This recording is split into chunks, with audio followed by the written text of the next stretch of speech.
ಯಾರೇ ಅಕ್ಕ ಬೆಂಗಳೂರು ಕಾಯೋಳು, ಅಮ್ಮನಿಗೆ ಅಮ್ಮ ಅಣ್ಣಮ್ಮ, ಯಾರೋ ತಮ್ಮ ಕರ್ಗಾನ್ ಮೆಚ್ಚೋಳು, ಮಲ್ಲಿಗೆಯ ಮುಡಿಯೋ ಅಣ್ಣಮ್ಮ. ಗಣೇಶ್ ಮಂದಿರ ಲಕ್ಷ್ಮಣಪ್ಪ ಗಾರ್ಡನ್ ಶ್ರೀ ಶಕ್ತಿ ಗೆಳೆಯರ ಬಳಗದ ವತಿಯಿಂದ ಅಣ್ಣಮ್ಮ ಮಂಜುನಾಥ್ರವರ ನೇತೃತ್ವದಲ್ಲಿ 27ನೇ ವರ್ಷದ ಅಣ್ಣಮ್ಮ ದೇವಿ ಮತ್ತು ಶ್ರೀ ಬಂಡೆ ಮಹಾಕಾಳಮ್ಮ ಮತ್ತು ಪ್ಲೇಗಮ್ಮ ದೇವಿಯ ಅದ್ದೂರಿ ಉತ್ಸವ. ಇದೇ ಸಂದರ್ಭದಲ್ಲಿ ಕಾರ್ಯಕ್ರಮದ ಅನ್ನದಾನ ಸೇವಕರ್ತರಾದ ಯುಡಿ ಮಂಜಣ್ಣರವರು, ವಾದ್ಯಗೋಷ್ಠಿ ಪ್ರಾಯೋಜಕರು ಶ್ರೀಮತಿ ಸುಜಾತಾ ಗೋವಿಂದರಾಜ್ ರವರು. ಈ ಉತ್ಸವದ ಹೋಮ ಮತ್ತು ಮಹಾಮಂಗಳಾರತಿ, ಸಾವಿರಾರು ಭಕ್ತಾದಿಗಳಿಗೆ ಅನ್ನ ಸಂತರ್ಪಣೆ ಮತ್ತು ಸಂಜೆ ರಸಮಂಜರಿ ಕಾರ್ಯಕ್ರಮ ಏರ್ಪಡಿಸಲಾಗಿತ್ತು. ಇದೇ ಸಂದರ್ಭದಲ್ಲಿ ಕಾರ್ಯಕ್ರಮದಲ್ಲಿ ಮುಖ್ಯ ಅತಿಥಿಗಳಾಗಿ ಪಕ್ಷಾತೀತವಾಗಿ ಮಾಜಿ ಬಿಬಿಎಂಪಿ ಸದಸ್ಯರಾದ ಎನ್ಆರ್ ರಮೇಶ್ ರವರು, ಮಾಜಿ ಉಪಮಹಾಪೌರರು ಹಾಗೂ ಒಕ್ಕಲಿಗರ ಸಂಘದ ನೂತನ ಅಧ್ಯಕ್ಷರಾದ ಎಲ್ ಶ್ರೀನಿವಾಸ್ ರವರು, ಕೆಪಿಸಿಸಿ ಸಂಯೋಜಕರಾದ ಡಾಕ್ಟರ್ ಸಂಜಯ್ ಗೌಡ ರವರು, ಪದ್ಮನಾಭನಗರ ಪಂಚ ಗ್ಯಾರಂಟಿ ಅಧ್ಯಕ್ಷರಾದ ಪ್ರಮೋದ್ ಶ್ರೀನಿವಾಸ್ ರವರು, ಕಾಂಗ್ರೆಸ್ ಮುಖಂಡರಾದ ಯುಡಿ ಮಂಜಣ್ಣರವರು, ಮಾಜಿ ಬಿಬಿಎಂಪಿ ಸದಸ್ಯರಾದ ಗೋವಿಂದರಾಜ್ ರವರು ಹಾಗೂ ಗೋಪಾಲ್, ರಾಮಚಂದ್ರಪ್ಪ, ಪ್ರವೀಣ್, ಶಂಕರ್, ಗಜ, ಶ್ರೀನಿವಾಸ್ ರೆಡ್ಡಿ, ಸತೀಶ್, ಗಿರಿ, ಶರತ್, ಗೌರಿಶಂಕರ್, ವೆಂಕಟೇಶ್, ಪ್ರಶಾಂತ್, ವಸಂತ, ರಾಜು, ಗೌತಮ್ ಹಾಗೂ ಇನ್ನು ಅನೇಕ ಸ್ನೇಹಿತರು ಕಾರ್ಯಕ್ರಮದಲ್ಲಿ ಪಾಲ್ಗೊಂಡು ತಾಯಿಯ ಕೃಪೆಗೆ ಪಾತ್ರರಾದರು.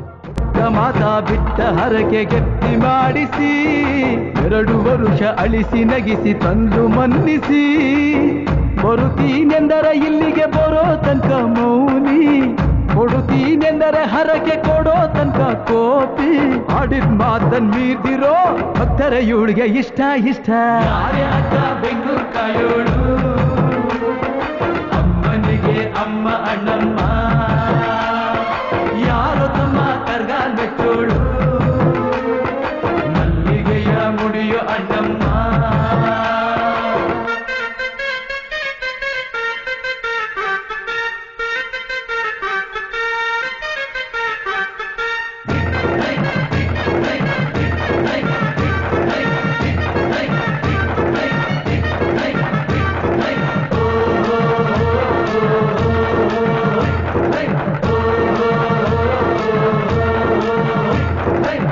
ಪಾಂಡುಪುರದಲ್ಲಿ ನಮ್ಮ ಧರ್ಮರಾಯರಿದ್ದರು,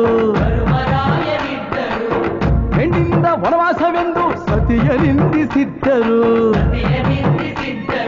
ಅತ್ತಳಮ್ಮ ದ್ರೌಪದಿಯು ಅಮ್ಮ ಅಣ್ಣಮ್ಮ ಎಂದು, ಮಾನವತಿ ಹೆಣ್ಣಿಗೊಂದು ಸ್ಥಾನ ಕೊಡುಬಾರೆ ಎಂದು, ಸೀರೆ ಉಡಿಸಿ ಬಳೆಯ ತೊಡಿಸಿ, ಸೀರೆ ಉಡಿಸಿ ಬಳೆಯ ತೊಡಿಸಿ ತಾಳಿ ಕಟ್ಟಿಸಿ, ಹೆಣ್ಣು ಇಲ್ಲದೆ ಧರ್ಮ ಇಲ್ಲ ಎಂದು ಬೋಧಿಸಿ, ಧರ್ಮನಿಗೆ ತಲೆಗೆ ಏಳು, ಧರ್ಮನಿಗೆ ತಲೆಗೆ ಏಳು ಮಡಿಕೆ ಕೂರಿಸಿ, ಕೈಗೆ ಕತ್ತಿ ಕೊಟ್ಟು ಕರಗ ಶಕ್ತಿ ತೋರಿಸಿ, ನನ್ನನ್ನು ಶಂಕಿಸಿದರೆ,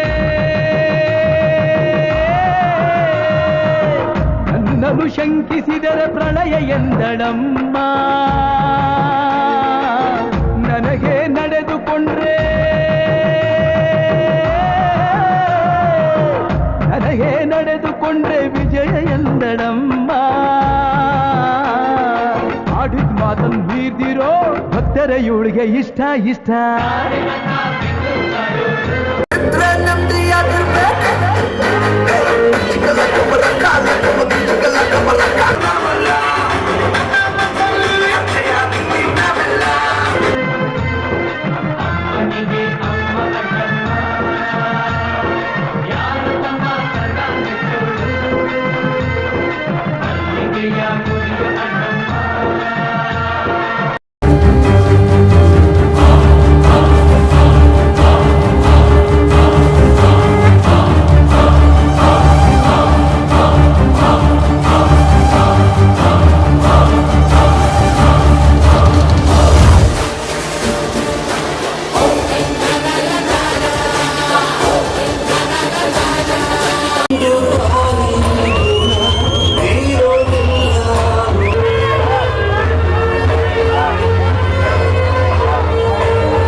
ನಡೆಸ್ಕೊಂಡು ಬರ್ತಾ ಇರುವಂಥ ಶಕ್ತಿ ಗೆಳೆಯರ ಬಳಗ ಮಂಜು ಅವರು ಅದ್ಧೂರಿಯಾಗಿ ಈ ಕಾರ್ಯಕ್ರಮವನ್ನು ಮಂಜಣ್ಣನವರು ಅನ್ನದಾನವನ್ನು ಮಾಡಿಸ್ಕೊಟ್ಟು ಸದಾಕಾಲ ನಿಮ್ಮ ಗುರಿಯಾಗಿ ಇಲ್ಲೇ ಇದ್ದೀನಿ, ಇನ್ನು ಯಾವತ್ತಿದ್ರು ನಾನು ಒಟ್ಟು ಇಲ್ಲೇ, ನಾನು ಸಾವು ಇದ್ದಾನೆ ಅಂತ ಹೇಳೋದಕ್ಕೆ ಇಚ್ಛೆ ಬಿಡ್ತಿದ್ದೇನೆ. ಆಮೇಲೆ ಇದೇ ರೀತಿಯಾಗಿ ಈ ಕಾರ್ಯಕ್ರಮ ಇವತ್ತಿನ ದಿವಸ ಅಲ್ಲ, ಇವತ್ತು ಅಣ್ಣನ ತಾಯಿ ಮುಂದೆ ಹೇಳ್ತಾ ಇದ್ದೀನಿ, ಇನ್ನು ಮುಂದೆ ಕೂಡ ಮುಂದಿನ ದಿವಸ ಇಟ್ಕೊಂಡು ನಾನು ಕಾರ್ಯಕ್ರಮ ಇದೇ ಥರ ನಡೆಸ್ಕೊಂಡು ಹೋಗ್ತೀನಿ ಅನ್ನೋ ಮಾತನ್ನ ನಾನು ಹೇಳೋದಕ್ಕೆ ಇಚ್ಛೆ ಬಿಡ್ತೀನಿ. 27 ವರ್ಷ ಒಂದು ಸತತವಾಗಿ ತಗೊಂಡು ಹೋಗೋದು ಬಹಳ ಈಸಿ ಅಂತೂ ಅಲ್ಲ. ಒಂದು ಮನೇಲಿ ಒಂದು ಕಾರ್ಯಕ್ರಮ ಮಾಡಬೇಕಾದ್ರೆ ಎಷ್ಟು ಕಷ್ಟ ಇದೆ ಅಂತ ಎಲ್ಲರೂ ಗೊತ್ತಿರ್ತದೆ. ಅಂಥದ್ರಲ್ಲಿ ಬಡಾವಣೆಯಲ್ಲಿ 27 ವರ್ಷ ಇವರು ಹಾಗೂ ತಂಡದ ಸ್ನೇಹಿತರು ಹಾಗೂ ನನ್ನ ಪ್ರೀತಿಯ ಸಹೋದರರು ಗೋವಿಂದರಾಜ್ ಅವರು ಎಲ್ಲರೂ ಒಗ್ಗಟ್ಟಾಗಿ ಇಷ್ಟು 27 ವರ್ಷ ತಗೊಂಡ್ಬರ್ತಾರೆ ಅಂದ್ರೆ ನಮ್ಮ ಜೊತೆಗೆ ನಿಮ್ಗೆಲ್ಲ ಆಶೀರ್ವಾದ ಸಿಕ್ಕಿ ಬಡಾವಣೆ. ಆಮೇಲೆ ಇನ್ನೊಂದೇನು ಗೊತ್ತಾ, ಈ ಭಾಗದಲ್ಲಿ ಈ ಜಾಗ ಅಂತೂ ಅದೇನು ಅಂತ ಗೊತ್ತಿಲ್ಲ ನನಗೆ. ಇಡೀ ಗಣೇಶ್ ಮಂದಿರಲ್ಲಿ ಒಂದು ಗಿನ್ನಿಸ್ ವರ್ಲ್ಡ್ ರೆಕಾರ್ಡ್ ಮಾಡಬಹುದು ಈ ಸ್ಟೇಜ್ಗೆ, ಈ ಜಾಗದ ಸ್ಟೇಜ್ಗೆ. ಅಷ್ಟು ಕಾರ್ಯಕ್ರಮ ಈ ಬಡಾವಣೆ ಜನತೆ ಯೋಗ ಮಾತ್ರ ಇಲ್ಲಿ ಮಾತ್ರ ಇಲ್ಲಿ ಮಾತ್ರ ಇದೆ ಅಂತ ಹೇಳಕ್ಕೆ ಇಷ್ಟಪಡ್ತೀನಿ. ನಾನು ಹೆಚ್ಚಿಗೆ ಮಾತನಾಡಿದೆ. ನಾನು ಒಬ್ಬ ಕರ್ನಾಟಕ ರಾಜ್ಯದ ಒಬ್ಬ ವಕೀಲರ ಸಂಘದ ಅಧ್ಯಕ್ಷನಾಗಿ ಈಗ 15 ತಿಂಗಳ ಅಧಿಕಾರವನ್ನು ಸ್ವೀಕಾರ ಮಾಡಿದ್ದೀನಿ. ನೀವು ಕೇಳಿರ್ಬೋದು, ಕೆಂಪೇಗೌಡ ವೈದ್ಯಕೀಯ ಮಹಾವಿದ್ಯಾಲಯ, KIMS hospital, PIT, Kempegowda hospital ಅಂದರೆ ಇಡೀ ರಾಜ್ಯದಲ್ಲಿ ಹೆಸರಾದಂಥ ಒಂದು ಆಸ್ಪತ್ರೆ, ಕಾಲೇಜುಗಳು. ಏನಾದರೂ ಈ ಭಾಗದಲ್ಲಿರ್ತಕ್ಕಂಥ ಬಡವರಿಗೆ ಮತ್ತು ನಿಮ್ಮ ಯುವಕರಿಗೆ, ವಿದ್ಯಾರ್ಥಿನಿಯರಿಗೆ ಏನಾದರೂ ಸಹಾಯ ಆಗಬೇಕು ಅಂತಂದರೆ ನಮ್ಮ ಗೋವಿಂದರಾಜ್ ಅವ್ರನ್ನ ಭೇಟಿ ಮಾಡಿ, ನಮ್ಮ UD ಮಂಜಣ್ಣ ಅವ್ರನ್ನ ಭೇಟಿ ಮಾಡಿ, ಮತ್ತು ನಮ್ಮ ಅಣ್ಣಮ್ಮ ಮಂಜು ಅವ್ರನ್ನ ಭೇಟಿ ಮಾಡಿ. ಯಾವುದೇ ಸಂದರ್ಭದಲ್ಲೂ ಕೂಡ ನಮ್ಮ VV ಪುರದಲ್ಲಿರ್ತಕ್ಕಂಥ ಕೆಂಪೇಗೌಡ ಹಾಸ್ಪಿಟಲ್, ಕಾಲೇಜಲ್ಲಿ ಏನೇ ಕೆಲಸ ಆಗತಕ್ಕಂಥ ಅವೆಲ್ಲ ಬನ್ನಿ, ನಮ್ಮ ಕೈಲಾದಷ್ಟು ಬಗ್ಗೆ ನಾನು ಸಹಾಯವನ್ನು ಮಾಡಿಕೊಡ್ತೀನಿ ಅಂತ ಒಂದು ಮಾತನ್ನು ಈ ಸಂದರ್ಭ ತಿಳಿಸಿ, ಮತ್ತೊಮ್ಮೆ ನಿಮ್ಮೆಲ್ಲರೂ ಕೂಡ ಆ ಅಣ್ಣಮ್ಮ ತಾಯಿ, ಬಂಡಿ ಮಂಕಾಳಮ್ಮ, ಪ್ಲೇಗಮ್ಮ ಒಳ್ಳೇದು ಮಾಡಲಿ. ಅದೇ ಥರ ಮಾಡ್ತಾ ಇದ್ದಾರೆ ಇನ್ನೊಂದು ಸೇವೆ. ಅದೇ ಥರ ನಮ್ಮ ಅನ್ಯ ಸಂಸ್ಥೆ ನಡೆಯುತ್ತೆ. ಸಾಲ ಮಕ್ಕಳಿಂದ ಎಲ್ಲ ಇಲ್ಲಿ ಬಡಾವಣೆ ಮಾರ್ಕೆಟು ಎಲ್ಲ ಬಂದು ಪ್ರಸಾದ ತೊಗೊಳೋದ್ರಿಂದ ನಾವು ನಿಮಗೆ ಚಿರುಣಿ, ನೀವು ಬಂದು ಕಾಲಕ್ಕೆ ಪ್ರಸಾದ ಸ್ವೀಕರಿಸ್ತೀವಲ್ಲ, ನಾವು ನಿಮಗೆ ಚಿರುಣಿಗಳಾಗಿರ್ತೀವಿ ಅಂತ ಹೇಳ್ತಾ, ಮತ್ತೆ ಇಲ್ಲಿ ಅಣ್ಣಮ್ಮನ ಕಾರ್ಯಕ್ರಮ ಆರ್ಕೆಸ್ಟ್ರಾ ಕೇಳೋಕ್ಕೆಲ್ಲ ಇಂಟ್ರೆಸ್ಟ್ ಇರ್ತಾರೆ, ಮಾತೇನ ಅಂತ ಹೇಳ್ಕೊಳ್ಳಲ್ಲ. ಇಷ್ಟು ಮಾತಾಡೋದಕ್ಕೆ ಅವಕಾಶ ಕೊಟ್ಟ ನಿಮ್ಮೆಲ್ಲರಿಗೂ ನಾನು ವಂದನೆಗಳು ತಿಳಿಸ್ತಾ, ಆ ದೇವಿಯ ಮುಂದೆ ಹೋದಾಗ ನೀವೆಲ್ಲ ಕೇಳ್ಕೊಳೋದು ನಿಮ್ಮ ಮನೆಯಲ್ಲಿರೋ ಹಿರಿಯರಿಗೋಸ್ಕರ, ನಿಮ್ಮ ಯಜಮಾನರಿಗೋಸ್ಕರ, ನಿಮ್ಮ ಮಕ್ಕಳಿಗೋಸ್ಕರ, ನಿಮ್ಮ ಮಕ್ಕಳ ಉಜ್ವಲದ ಭವಿಷ್ಯಕ್ಕೋಸ್ಕರ, ವಿದ್ಯಾಭ್ಯಾಸಕ್ಕೋಸ್ಕರ ಅಲ್ವಾ?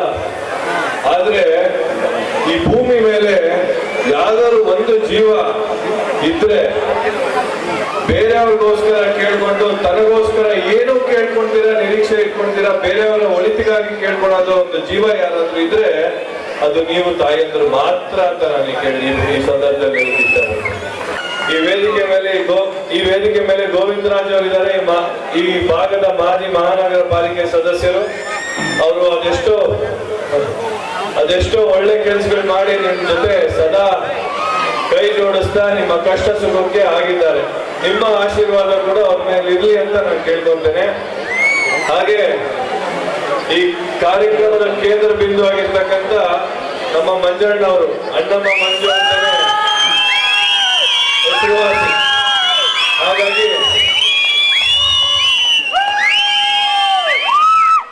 ಹೊಸ ಪರಿಚಯ, ಆದ್ರೆ ಅವರ ವ್ಯಕ್ತಿತ್ವ ನೋಡಿದ್ರೆ ತುಂಬಾ ಶ್ರೇಷ್ಠವಾದಂಥದ್ದು. ಯಾಕೆಂದ್ರೆ ಎಲ್ಲರೂ ತನಗೋಸ್ಕರ ಮಾಡ್ಕೊಂತಾರೆ, ಬೇರೆಯವ್ರಿಗೋಸ್ಕರ ಏನು ಮಾಡೋದಿಲ್ಲ ಅಂತ ಒಂದು ಸ್ವಭಾವಗಳು ಇರ್ತವೆ. ಆದ್ರೆ ನಮ್ಮ ಮಂಜಣ್ಣ ನೋಡ್ತಾ ಇದ್ರೆ